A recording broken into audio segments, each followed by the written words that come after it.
Halo semuanya, selamat pagi.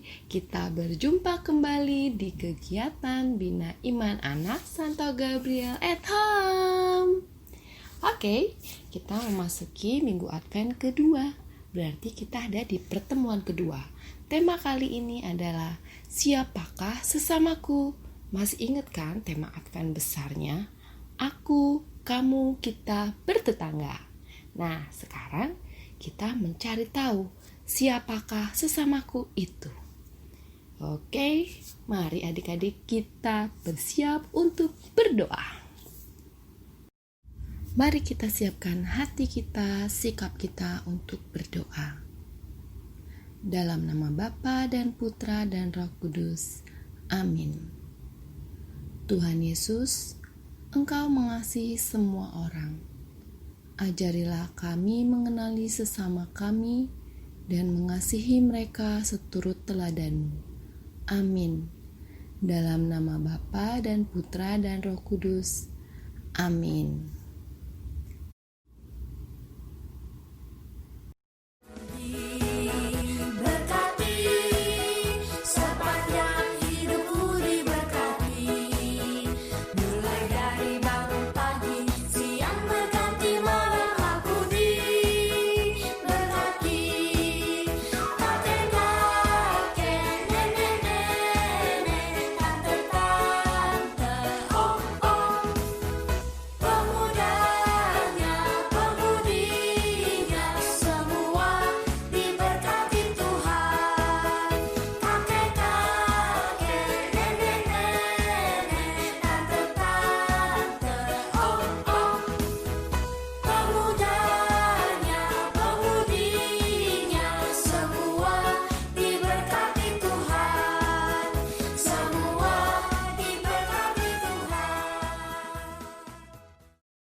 Baik adik-adik, seperti tema kita tadi, siapakah sesamaku? Nah, adik-adik boleh lihat di sekitar adik-adik. Siapa sajakah yang ada di sekitar kalian? Ada teman kalian yang mungkin kulitnya berbeda warna dengan kalian? Atau ada yang rambutnya berbeda? Atau ada juga yang cara berpakaiannya berbeda? Wah, coba ya adik-adik perhatikan dengan lebih seksama. Seksama artinya dengan lebih teliti ya. Nah, coba lihat adik-adik kembali perhatikan. Apakah ada yang badannya besar, badannya kecil, hidungnya mancung, atau hidungnya berbeda dengan punya adik-adik. Kemudian, apa saja yang dilakukan oleh sesama kita di sekitar kita? Misalnya tetangga di sebelah rumah.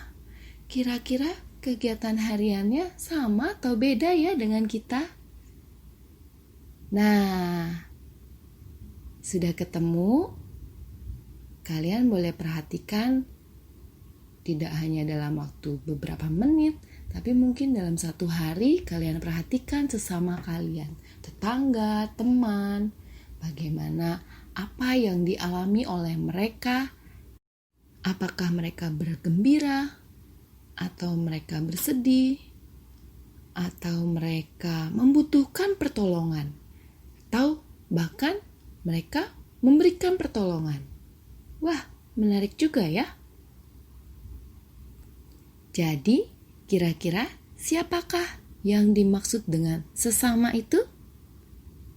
Betul sekali, adik-adik, jawabannya tepat sekali. Sesama adalah orang-orang yang ada di sekitar hidup kita. Siapa saja mereka? Ada keluarga, lingkaran terdekat kita adalah keluarga. Kemudian ada teman di sekolah, ada teman di rumah juga, dan ada juga orang-orang yang membantu hidup kita, dan juga orang-orang yang membutuhkan perhatian dan kasih kita. Nah, sudah mengenalkan siapakah sesamamu itu? Baik adik-adik, Sekarang kita baca kitab suci yuk. Kita buka kitab suci kita dari Lukas 14. Mari kita baca bersama. Bacaan diambil dari Lukas 14 ayat 12 sampai dengan 14. Sekali lagi kakak ulangi dari Lukas 14 ayat 12 sampai dengan 14. Dan Yesus berkata juga kepada orang yang mengundang dia, "Apabila engkau mengadakan perjamuan siang atau perjamuan malam, janganlah engkau mengundang sahabat-sahabatmu atau saudara-saudaramu atau kaum keluargamu atau tetangga-tetanggamu yang kaya, karena mereka akan membalasnya. Tetapi apabila engkau mengadakan perjamuan, undanglah orang-orang miskin, orang-orang lumpuh, dan orang-orang buta. Dan engkau akan berbahagia karena mereka tidak mempunyai apa-apa untuk membalasnya kepadamu. Sebab engkau akan mendapat balasnya pada hari kebangkitan orang-orang benar." Demikianlah Injil Tuhan. Terpujilah Kristus. Nah, adik-adik, seperti tema kita hari ini adalah mengenal sesama kita. Nah, setelah tadi adik-adik sudah mengenal sesama kita yang adalah orang-orang yang hidup di sekitar kita. Tuhan Yesus juga memberi pesan. Pesannya dalam Injil Lukas 14 ayat 12 sampai dengan 14 adalah Tuhan Yesus memberi pesan ketika mengadakan perjamuan atau pesta, jangan mengundang saudara-saudara, sahabat-sahabat, atau kaum keluarga atau tetanggamu yang kaya saja. Tetapi undanglah mereka, orang-orang yang miskin, orang-orang lumpuh, dan orang-orang buta. Nah, adik-adik, Tuhan Yesus mengajak kita untuk memperhatikan sesama kita, terlebih mereka yang memang membutuhkan perhatian kita. Dalam hal ini adalah orang-orang yang miskin. Miskin bukan hanya tentang harta ya adik-adik, tapi miskin perhatian. Itu juga perlu kita perhatikan. Nah, dengan menjadi murid Tuhan Yesus, kita diharapkan hadir bagi sesama kita. Kemudian kita mencintai dan peduli. Tidak hanya hadir, tapi kita cinta, kita peduli, kita sayang kepada orang-orang yang ada di sekitar kita. Dengan begitu, hidup kita akan lebih bermakna dan hidup kita akan lebih berwarna bersama dengan orang-orang sekitar kita. Kemudian adik-adik, yang paling penting dari semua ini adalah ketika adik-adik menerima sesama kalian untuk hadir di sekitar kalian, menerima sesama sebagai teman kita, maka kita harus mau berteman dengan segala kondisi yang ada. Kita tidak memilih-milih teman, tapi kita menerima teman kita dengan segala keunikannya masing-masing. Ingat yang pertama di awal kakak bilang kalau teman kita mungkin ada yang kulitnya berbeda, ada yang kemampuannya juga berbeda. Kita tidak memilih teman berdasarkan, oh aku ingin berteman dengan orang yang pintar saja, biar aku ketularan pintar. Tidak seperti itu ya kawan-kawan, tapi kita bisa berteman dengan siapa saja. Semakin beragam teman yang kita miliki, semakin banyak pengalaman yang akan memperkaya hidup kita. Semakin beragam juga usia teman-teman yang kita miliki. Kalau kakak boleh cerita, kakak punya teman mulai dari yang lebih muda usianya sampai dengan yang lebih tua juga banyak. Nah, dengan begitu pengalaman-pengalaman teman-teman kita juga ikut memperkaya kita. Atau kita juga bisa berteman dengan teman-teman yang difabel atau yang mempunyai kemampuan yang berbeda dengan kita. Tidak hanya dengan kata-kata, tetapi berteman, memberikan perhatian kepada sesama yang membutuhkan kita, juga dengan melalui tindakan kasih. Nah, apa ya tindakan kasih itu? Siapa yang bisa jawab? Iya, tindakan kasih banyak ya contohnya. Kita bisa mulai dari memberikan bantuan ketika diperlukan, atau saat-saat seperti ini, masa-masa Advent, ingat kita disuruh apa sama Romo? Kita diminta untuk berderma. Kita bisa mengumpulkan uang jajan atau uang saku kita untuk diberikan kepada orang yang membutuhkan. Atau kita juga bisa melihat isi lemari buku atau lemari pakaian untuk teman-teman kita yang memang membutuhkan barang-barang tersebut. Nah, tindakan kasih ini bisa kita lakukan kepada teman yang kita kenal ataupun yang tidak kita kenal. Ini adalah bentuk kepedulian kepada sesama. Kalau adik-adik sudah melakukan hal tersebut, bagus. Kakak acungkan 2 jempol. Banyak deh jempolnya. Dilanjutkan ya adik-adik dan tetap semangat. Oh iya, selain itu, tidak hanya berupa materi saja, tapi bentuk tindakan kasih kita bisa juga dengan mendoakan sesama kita. Nah, doa yang sungguh-sungguh dan tulus pasti akan sampai kepada Tuhan Yesus. Kemudian adik-adik, ada 3 hal yang kita pelajari hari ini. Ada cinta kasih kita kepada sesama menghasilkan bentuk kepedulian. Kepedulian juga harus menghargai. Kita menghargai siapapun, apapun yang ada di sekitar kita. Bisa ya adik-adik? Oke, baik, selanjutnya kita akan bermain. Yuk adik-adik. Baik adik-adik, yuk kita bermain. Sebelum itu, kakak sarankan kalian mempunyai kertas atau buku tulis dan juga alat tulis. Sudah siap? Ayo kita lihat lembar selanjutnya. Di dalam slide ini, adik-adik bisa melihat ada kata-kata. Oh bukan, ada huruf-huruf yang berantakan. Sebagai contoh nomor 1, mesasa.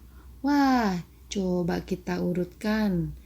Susun yuk kata-kata ini menjadi sesuatu yang mempunyai arti. Nomor 1, mesasa. Apa ya? Boleh dicoret-coret. Nomor 2, lepudi. Apa ya? Dan selanjutnya sampai nomor 6. Kalau sudah, boleh tukar dengan kakak atau adiknya yang ada di sebelahnya. Benar nggak ya jawabannya? Awas, coba jangan ngintip ya ngerjainnya. Nah, di bagian yang kedua ini, yuk kita bareng-bareng isinya yuk. Siapkan alat tulisnya masih dengan kertas yang sama, tapi mungkin di bagian bawah ya adik-adik. Coba kita lihat, teman di rumah yang sedang sakit. Apa ya yang dapat kita lakukan? Kemudian ada situasi, seorang ibu tua tidak mendapat tempat duduk di gereja. Boleh ditulis apa ya yang kira-kira dapat adik-adik lakukan untuk ibu tua tersebut? Selanjutnya ada sesama di sekitar rumah kesulitan makan. Apa ya ide adik-adik yang dapat kita lakukan untuk hal tersebut? Dan seterusnya sampai habis. Setelah ini, seperti tadi, boleh adik-adik tukar atau dibacakan di dalam kelompok di dalam rumah. Ada ibu, ayah, dan adik atau kakak yang ikut serta, boleh ditukar satu sama lain jawabannya. Siapa tahu ada yang sama atau ada yang berbeda. Wah, semakin banyak nanti idenya. Oh iya, kalau misalnya adik-adik merasa terlalu cepat, adik-adik bisa stop dulu slide-nya kemudian dijawab. Kalau sudah, baru dilanjutkan play lagi untuk masuk ke slide yang kedua. Ya, jadi jangan buru-buru mengerjakannya, pelan-pelan saja ya.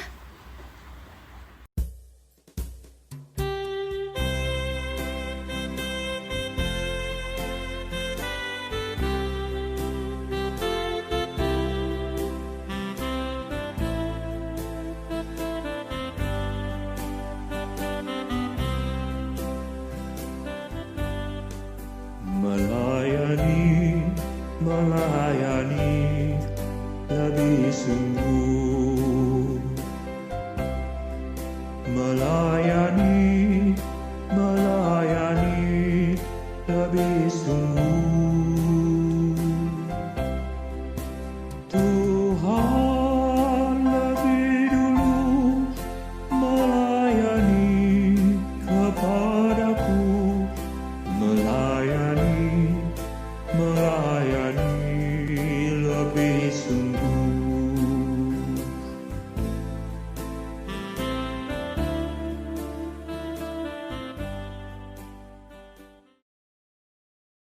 Adik-adik, kita doa penutup yuk. Kita tutup mata, kita buka hati. Dalam nama Bapa dan Putra dan Roh Kudus, amin. Tuhan Yesus, terima kasih atas kehadiran sesama di sekitar kami. Kami mau menghargai dan mencintai sesama kami dengan sikap peduli dan penuh kasih. Karena Engkau telah memberikan contoh nyata mengasihi sesama. Amin. Dalam nama Bapa dan Putra dan Roh Kudus. Amin. Adik-adik, sampai jumpa di pertemuan kita selanjutnya. Jangan lupa harus tetap semangat. Rajin cuci tangan, rajin juga untuk memakai masker ketika keluar rumah. Dan adik-adik, sampai jumpa di Bina Iman Anak Santo Gabriel at Home selanjutnya. Bye-bye. Tuhan Yesus memberkati.